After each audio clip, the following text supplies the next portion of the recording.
Good morning friends. आज आम घर को नुआ कुणिया आसी जाइछंती। गली गाधे पाधे रेडी गोटे पूरी आउ तरकारी बनैया अच्छे चुटी काटची बोली कि काली चुटी खोला कर देछि एना गरम है पुणी बांधी देवी।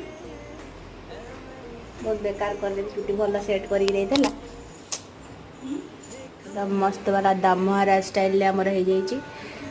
स्पेशली दाम महाराज आलू तरकारी ब्रेकफास्ट बनीगला। पतिदेव की पूरी आलू तरकारी दिगला खाई से ऑफिस जीवे ऑफिस टाइम हो गला। काली से रात अनिद्रा होगी जाते भाई की आने आम सब ब्रेकफास्ट एवं खाइबू। खाई सारा पर देख ये खाई पीक शोई पड़ी रात अनिद्रा होते लैपटॉप ऑन करके वर्क फ्रॉम होम चलती स्पेशल गुरुवार दही बैगन ये आलू चकड़ा हम डालमा आम बॉर्डर दिखाई जी जी खाइब से भात आस मोर एति बाढ़ुची यहाँ हूँ आंबुल पानी।